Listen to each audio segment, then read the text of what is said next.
এবার একটুখানি চুপচাপ থাকতে হবে, যতটুকুনি ভগবানের কথা হবে। প্রণম্য গুরুপাদাবিজং শ্রী চৈতন্য মহাপ্রভু রাধাবল্লভং কৃষ্ণং ভাগবতং উপাসমহে। জয় জয় শ্রী গৌরাঙ্গ জয় নিত্যানন্দ, জয়াদ্বৈত চন্দ্র জয় গৌর ভক্তবৃন্দ।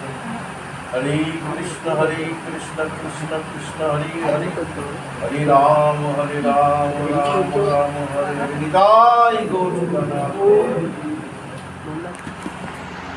আমাদের মানব জীবনের সার্থকতা হলো কৃষ্ণ ভজন।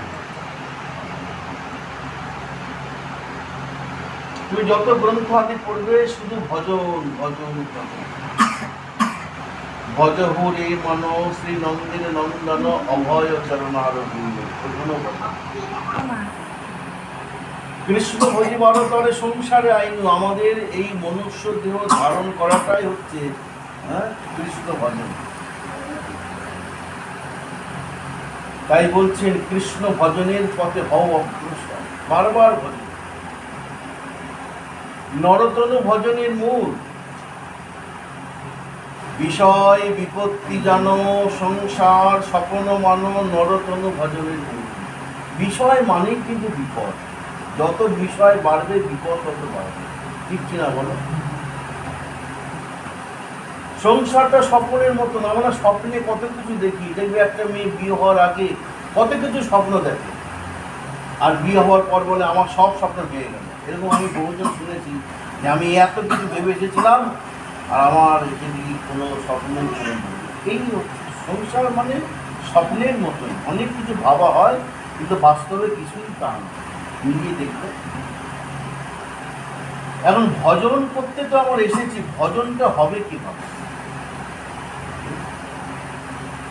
কলিযুগে ভজন ছাড়া কিছু নাই। ভজ গোবিন্দং ভজ গোবিন্দং ভজ গোবিন্দং মোর আমাতে।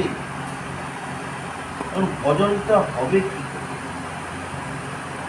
তখন মহাজন বলছেন দীনবংশী দাসে কয় ভজিলে ভজন নয় গুরু কৃপা ভজন। এ এক আশ্চর্য ব্যাপার। আমাদের সনাতন ধর্মে গুরু কৃপার একটা বিশেষ ভূমিকা মহিমা আছে। আমাদের শুধু ভজন নয়, গুরু করণ গুরু চরণাশ্রয় ভজন। অজস্র অজস্র উদাহরণ তো আছেই। শ্রীমদ্ ভাগবত আস্বাদন করে দেখা যাবে, যখন ধ্রুব মহারাজ, তোমরা জেনে গেছো এতদিনে ধ্রুবাখ্যান, তার সৎমায়ের কটু কথাতে ব্যথা পেয়ে যখন সংসার ছেড়ে বেরিয়ে যাচ্ছেন, তার নিজের মায়ের কথাতে তার মা বললেন দেখ ভগবানের আশ্রয় নেই, ভগবান ইচ্ছা করলে সব পারে। আর এটা কিন্তু সত্য।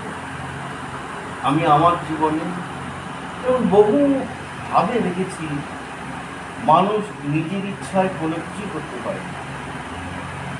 আর আজ থেকে বহু বছর আগে মহাজনগণ বলে গেছে আপন ইচ্ছায় জীব কোটি বাঞ্ছা করে, কৃষ্ণের যা ইচ্ছা সেই ফল। একল ঈশ্বর কৃষ্ণ আর সব ভৃত্য, যারে জয়িচ্ছে না চায় সেই জয়িচ্ছে করে। এই সংসারে যা কিছু হচ্ছে না ভগবানের ইচ্ছা করছে। এটা তোমাকে মেনে নিতে হবে, এটা তোমাকে সবসময় মনে রাখতে হবে। ধ্রুব মায়ের কথাতে বেরিয়ে পড়লেন ভগবত ভজনের জন্য। সুনীতি তনয় সুরচির বচনে, ক্রোধে ছাড়িল পুরী কৃষ্ণ অন্বেষণ। পদ্ম পলাশ লোচনমূর্তি কৃষ্ণ। কৃষ্ণ কিন্তু নিত্য, তিনি সত্য ত্রেতা দাপর কলি সবেতেই আছেন। এই নয় যে দাপরে আছেন ত্রেতায় সত্য ছিল, সবসময় নিত্য। কৃষ্ণ মানে নিত্য। এখন mic phone off sound off করে দাও, পরে দেখে নেবে, কারণ বাটির মাঝে এই তো 10-15 মিনিট বললো। তো ধ্রুব যখন কিছুই জানেন না, শুধু পদ্ম পলাশ লোচন ভগবানকে জানেন, বেরিয়ে পড়লেন। ভগবান বলছেন, হে নারদ, এইবার দেখে শিখতাম, আমাকে পেতে হলে আগে গুরুচরণ আশ্রয় করিয়া বন্দ শ্রী গুরুচরণ যাহা